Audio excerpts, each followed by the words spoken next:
জয় হিন্দ বন্ধুরা, আমি সুশোভন আর আপনারা দেখছেন আপনাদের অত্যন্ত প্রিয় চ্যানেল অদ্ভুত অথচ বাস্তব। আজ আমরা এমন এক ঐতিহাসিক সন্ধিক্ষণে দাঁড়িয়ে আছি যা নিয়ে আলোচনা করতে গেলে গায়ের লোম খাড়া হয়ে যায়। আমরা কথা বলবো সেই আগ্নেয়গিরি নিয়ে যা গত কয়েক দশক ধরে শান্ত ছিল, কিন্তু আজ যখন ফেটেছে তখন তার লাভা কেবল ইরান নয়, গোটা বিশ্বের তথাকথিত ইকোসিস্টেমকে জ্বালিয়ে পুড়িয়ে খাক করে দিচ্ছে। আপনারা শিরোনামে ঠিকই দেখেছেন, ইরানের সেই ভয়ঙ্কর দাপুটের রেজিম আজ পুরোপুরি কোলাপস করে গেছে।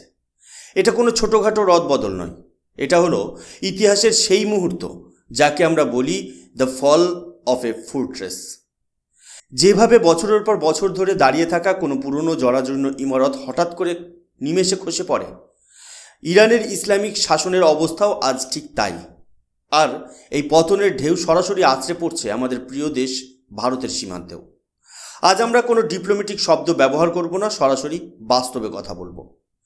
আজকের এই দীর্ঘ বিশ্লেষণে আমরা এমন সব তথ্য নিয়ে আলোচনা করব যা আপনার চিন্তাধারা বদলে দেবে। তাই আগামী কিছুক্ষণ আমাদের সাথেই থাকুন, কারণ এই ভিডিওর প্রতিটি মিনিট অত্যন্ত গুরুত্বপূর্ণ। বন্ধুরা, প্রথমেই নজর দেওয়া যাক ইরানের ভেতরের পরিস্থিতির ওপর। গত কয়েকদিন ধরে ইরানের রাজপথ থেকে যে খবরগুলো আসছে তা রীতিমতো অকল্পনীয়। খামেনি, যিনি নিজেকে পৃথিবীর অন্যতম শক্তিশালী নেতা এবং ইসলামিক মতাদর্শের ধারক বাহক মনে করতেন, আজ তিনি নিজের দেশেই এক ইঁদুরের মতো গর্তে ঝুঁকে যাচ্ছেন। বিশ্বাসযোগ্য সূত্রে খবর আসছে যে তেহরান এয়ারপোর্ট দখল হয়ে যাওয়ার পর তিনি এখন বর্ডার এলাকা দিয়ে ইরাকে পালিয়ে যাওয়ার চেষ্টা করছেন। ভাবুন একবার, যে মানুষটি সারা বিশ্বের রেডিক্যালাইজেশনের ফ্যাক্টরি চালাতেন, আজ তাকেই ছদ্মবেশে নিজের প্রাণ বাঁচাতে হচ্ছে। ইরানের সাধারণ মানুষের আজ আর কোনো ভয় নেই। তারা বুঝে গেছে যে ভয়টা আসলে ছিল তা একটা কৃত্রিম দেওয়াল। যেই মুহূর্তে মানুষ এই দেওয়ালটা টপকে গেছে, অমনি দেখা গেল যে পুরো শাসক গোষ্ঠী আসলে তাসের ঘরের মতো ঠুনকো। ইরানের সেনাবাহিনী বা যারা এই সরকারের মেরুদণ্ড ছিল, সেই ইসলামিক রেভলিউশনারি গার্ড আজ সাধারণ মানুষের উপর গুলি চালাতে অস্বীকার করছে। তারা দেখছে যে তাদের নিজেদের ভাই বোন, মা বাবা আজ রাস্তায়। যখন কোনো দেশের সেনাবাহিনী বুঝতে পারে যে তারা কোনো জাতির জন্য নয়, বরং একটা পচে যাওয়া ইকোসিস্টেমকে বাঁচাতে লড়াই করছে, তখন তারা অস্ত্র ছেড়ে দেয়। ইরানের ঠিক সেটাই হয়েছে। প্রচুর জায়গায় ইরানের ট্যাঙ্ক আর সাজোয়া গাড়ির প্রোটেস্টারদের হাতে তুলে দেওয়া হয়েছে। এটা হলো একটা আইডিওলজিক্যাল ডিফিট।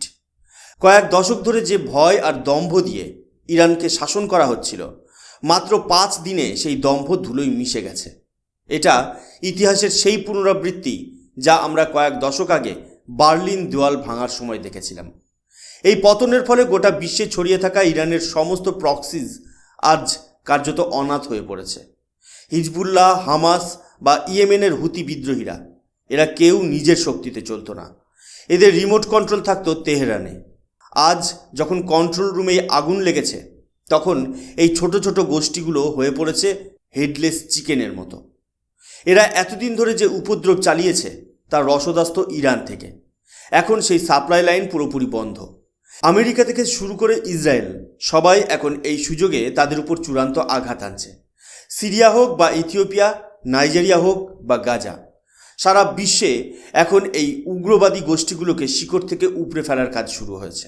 এমনকি রাষ্ট্রপুঞ্জ বা ইউএনও এখন মেনে নিতে বাধ্য হচ্ছে যে বিশ্বের 90% অশান্তির মূলে এই ইসলামিক উগ্রবাদী মানসিকতা দায়ী।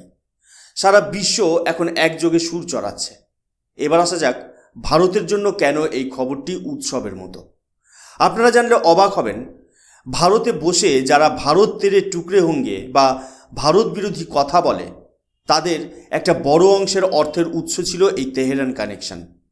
ইরানের তেল বিক্রির কালো টাকা বা ব্ল্যাক মানি এই সমস্ত অ্যান্টি ইন্ডিয়া এলিমেন্টদের কাছে পৌঁছাতো। আজ যখন সেই অর্থের উৎস বা ফান্ডিং পাইপলাইন শুকিয়ে গেছে, তখন ভারতের ভেতরের এই লিবারেল এবং উগ্রবাদী গ্যাংগুলো চুপসে গেছে।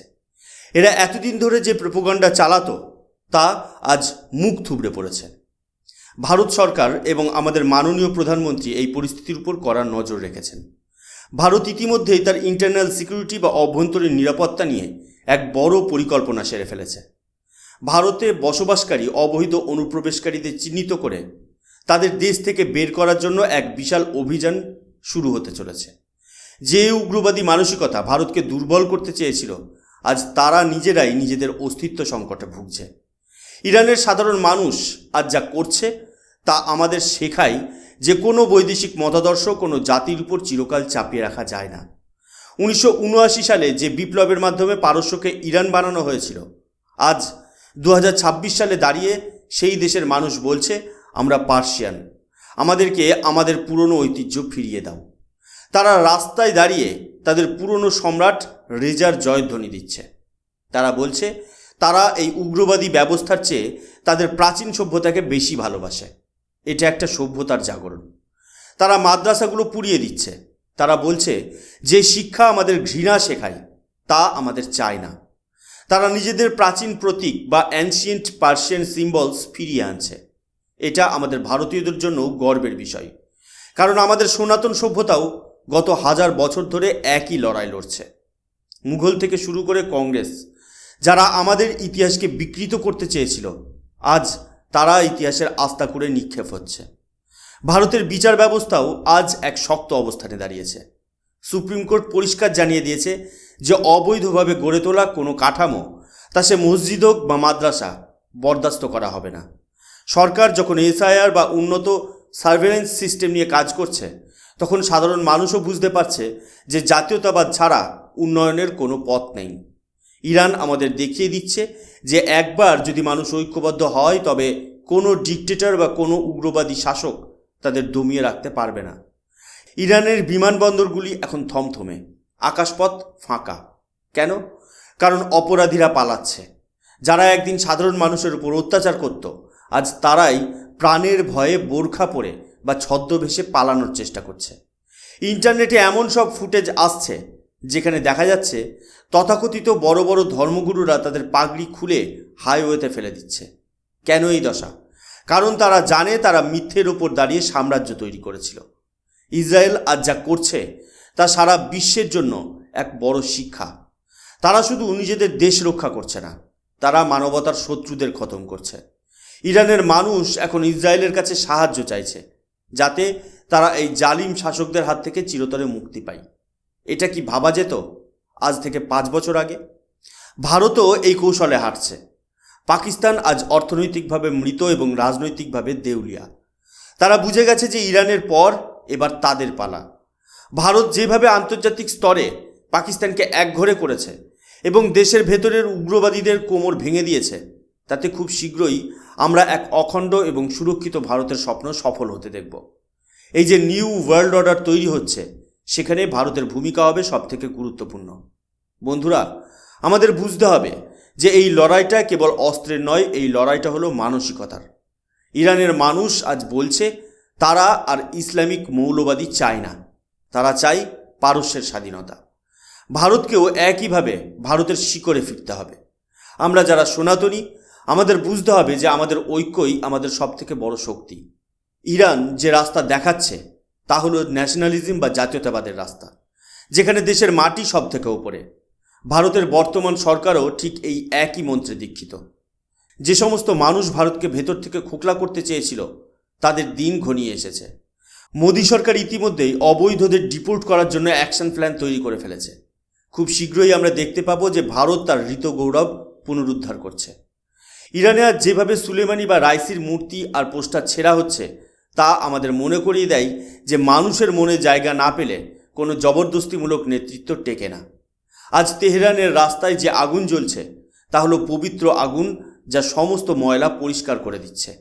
এই আগুনের তাপ পৌঁছে গেছে আমাদের দেশের রাজধানী থেকে শুরু করে বর্ডারের সেই সমস্ত অঞ্চলে যেখানে উগ্রবাদীরা ডেরা বানিয়েছিল।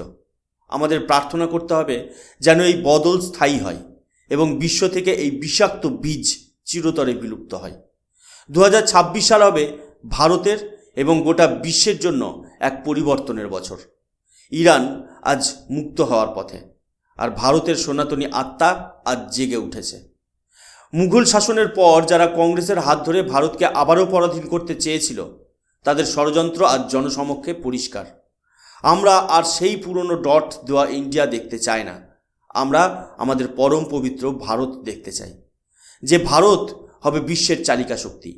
ইরান আজ আমাদের শিখিয়ে দিল যে কোনো শক্তি চিরস্থায়ী নয়, যদি না তার সাথে সাধারণ মানুষের আশীর্বাদ থাকে। খামেনি আজ ইতিহাস হতে চলেছেন, আর পারস্যের সিংহ বা পার্সিয়ান লায়ন আবার তার গর্জনে বিশ্ব কাঁপাতে প্রস্তুত। পরিশেষে আমি বলবো, এই ভিডিওটি কেবল একটি খবর নয়, এটি একটি জেগে ওঠার আহ্বান। আমরা যারা ভারতের ভবিষ্যতের কথা ভাবি, আমাদের এই সমস্ত ঘটনা থেকে শিক্ষা নিতে হবে। আমাদের ঐক্যবদ্ধ থাকতে হবে যাতে কোনো বাইরের শক্তি বা আমাদের ঘরের বিভীষণরা ভারতের ক্ষতি করতে না পারে। ইরানের জয় হলো মানবতার জয়, এটি হলো সভ্যতার জয়। আমি ভগবানের কাছে প্রার্থনা করি যেন ভারতের এই জয়যাত্রা অব্যাহত থাকে এবং আমরা শীঘ্রই এক পরম বৈভবশালী ভারত দেখতে পাই। ভিডিওটি প্রচুর পরিমাণে শেয়ার করুন যাতে প্রত্যেকের কাছে এই সত্য বিশ্লেষণ পৌঁছায়। সবাই ভালো থাকবেন, সজাগ থাকবেন। জয় হিন্দ, বন্দে মাতরম, ভারত মাতা কি জয়।